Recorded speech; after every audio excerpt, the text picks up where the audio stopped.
Let go क्या होता है, यह हमें कब करना चाहिए और कैसे करना चाहिए। अगर आप लॉ ऑफ अट्रैक्शन के नियम पर काम करते हैं तो आपके लिए यह जानना ज़रूरी हो जाता है कि लेट गो प्रोसेस क्या होता है और यह हमें कब करना चाहिए। जैसे कि आप जानते हैं कि लॉ ऑफ अट्रैक्शन के सिद्धांत के अनुसार हमारे विचार, व्यवहार और भावनाओं की एक वाइब्रेशन होती है और वही चीज़ हमारी ज़िंदगी में आकर्षित होती है जिसकी वाइब्रेशन हमारी बॉडी की वाइब्रेशन के बराबर होती है। मतलब सकारात्मक सोच, व्यवहार, विचार और भावनाएं हमारी ज़िंदगी में अच्छी चीज़ों को आकर्षित करती हैं और नकारात्मक सोच, व्यवहार, विचार और भावनाएं गलत चीज़ों को हमारी ज़िंदगी में आकर्षित करती हैं। जब हम अपनी बॉडी में वाइब्रेशनल फ्रीक्वेंसी यानी कि एनर्जी को अपनी इच्छा की एनर्जी के बराबर लाने में कामयाब होते हैं तब वो इच्छा हमारी ज़िंदगी में आकर्षित होने लगती है और मैनिफेस्ट हो जाती है। तो चलिए अब हम जानते हैं कि लेट गो क्या होता है। जब हम काफ़ी लंबे समय से अपनी किसी भी इच्छा को लेकर लॉ ऑफ अट्रैक्शन की किसी भी टेक्निक पर काम कर रहे होते हैं, पूरे विश्वास के साथ हमने उस टेक्निक के सभी नियमों को फॉलो किया होता है, तो तब समय आ जाता है उस इच्छा को ब्रह्मांड को सौंपने का, मतलब लेट गो करने का। लेट गो मतलब अपनी इच्छा को ब्रह्मांड को सौंपना, ब्रह्मांड को सरेंडर करना या भगवान को समर्पित करना कि अब हमने अपनी इच्छा पर काम कर लिया है और अब हम अपनी इच्छा आपको सौंपते हैं। और इस इच्छा को एक बार ब्रह्मांड को सौंपने के बाद आपको उसके बारे में कुछ भी नहीं सोचना है। मतलब आपके मन में कोई भी फियर, डाउट या किसी भी तरह का कोई भी संदेह नहीं रखना है कि यह इच्छा हमारी पूरी होगी या नहीं होगी या कैसे होगी। जैसे विचार अपने मन में नहीं आने देने हैं। अगर आप ऐसे विचार अपने मन में रखते हो तो आपकी इच्छा कभी भी मैनिफेस्ट नहीं होगी।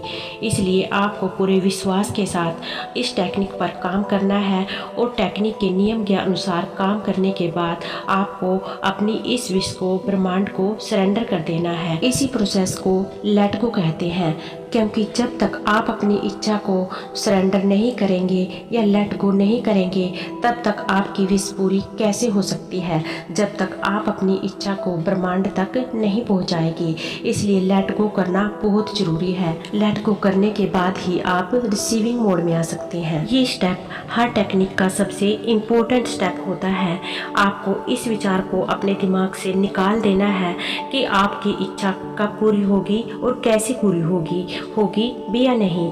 आपको अपने मैनिफेस्टेशन टेक्निक से उम्मीद लगाना बिल्कुल बंद कर देना है, क्योंकि अगर आप उम्मीद लगाकर बैठे रहते हैं तो ब्रह्मांड के पास इसके नकारात्मक संकेत पहुंचते हैं और आपकी इच्छा मैनिफेस्ट होने के चांसेस कम हो जाते हैं। आपको ब्रह्मांड पर पूरी तरह से विश्वास करना होगा कि आपकी इच्छा मैनिफेस्ट हो रही है। कुछ महत्वपूर्ण बातें जो आपको इस टेक्निक को इस्तेमाल करते वक्त याद रखें।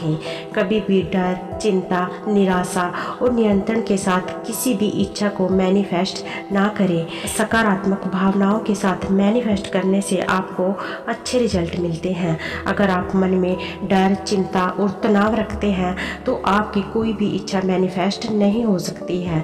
आपको ब्रह्मांड पर पूरे विश्वास के साथ अपनी इच्छा को सरेंडर करना है और विश्वास रखना है कि आपकी इच्छा ब्रह्मांड पर सेट पड़ी है और वह पूरी हो चुकी है। आपको हमेशा यही विजुलाइज करना है कि आपकी इच्छा आपके पास पहुंच चुकी है, वह पूरी हो चुकी है। अगर आप पूरे विश्वास के साथ अपनी इच्छा को ब्रह्मांड को सरेंडर करते हैं तो आपकी इच्छा 100% पूरी होती है। जब आप किसी बॉल को ऊपर फेंकते हैं तो आपको पूरा विश्वास होता है कि वह आपके पास लौटकर जरूर आएगी।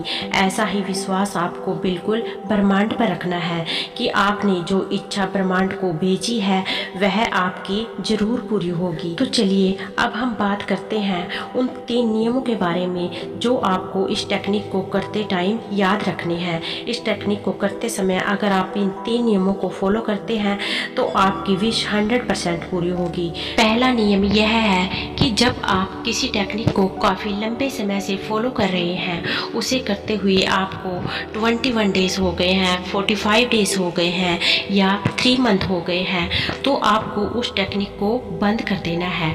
उस टेक्निक से जुड़ी हर चीज़ पर आपको फुल स्टॉप लगा देना है, उसे क्लोज कर देना है। अगर आपकी विश जॉब से रिलेटेड है तो आपको एक्शन लेना है, और अगर आपकी विश रिलेशनशिप से रिलेटेड है तो आपको एक्शन नहीं लेना है, और अगर आपकी विश किसी बीमारी या फिजिकल से रिलेटेड है तो आपको एक्शन लेना है। दूसरा स्टेप है, जब भी आप इस टेक्निक को कर रहे हो तो आपको अपने मन से डाउट, फियर, किसी भी प्रकार का कोई भी डाउट अपने मन में नहीं रखना है कि हमारी विश पूरी होगी या नहीं होगी या कैसे होगी, जैसे किसी भी डाउट को अपने मन में नहीं रखना है। अगर आप ऐसा करते हैं तो आपकी विश कभी पूरी नहीं होगी। आपको बस प्रमाण पर विश्वास रखना है कि आपने जो विश भेजी है वह पूरी हो गई है। आपको ऐसा विजुअलाइज करना है कि आपकी विश आपके पास पहुंच गई है। लेकिन फिर भी अगर आपके मन में कोई नेगेटिव थॉट आती भी है तो उसे आपको पॉजिटिव थॉट में रिप्लेस कर देना है और उसी टाइम लेट गो कर देना है। या आप किसी मंत्र का जाप भी कर सकते हैं जिससे आपको रिलैक्स फील होता हो, जिसे करने से आपके मन को शांति मिलती हो। ऐसा करने से आपका मन उस तरफ से हट जाएगा और आपकी विश मैनिफेस्ट होगी। आपको अपनी विश को एकदम से लेट गो नहीं करना है, धीरे धीरे करके करिए। पहले थोड़ा, फिर थोड़ा ज़्यादा, फिर उससे ज़्यादा। ऐसे अगर आप अपनी विश को लेट गो करोगे तो यह आपके लिए आसान होगा, क्योंकि किसी भी चीज़ को एकदम से छोड़ना आसान नहीं होता है। एकदम से मन से निकालना किसी भी बात को ईजी नहीं होता है। इसलिए आप थोड़ा थोड़ा करके उसे लेट गो करें, जो आपके लिए आसान होगा और आप उसे पूरी तरह से लेट गो कर पाएंगे। तो चलिए अब हम बात करते हैं तीसरे स्टेप की। जब आपने अपनी विश को लेट गो कर दिया है तो इसके बाद आपको 2 चीज़ें करनी है।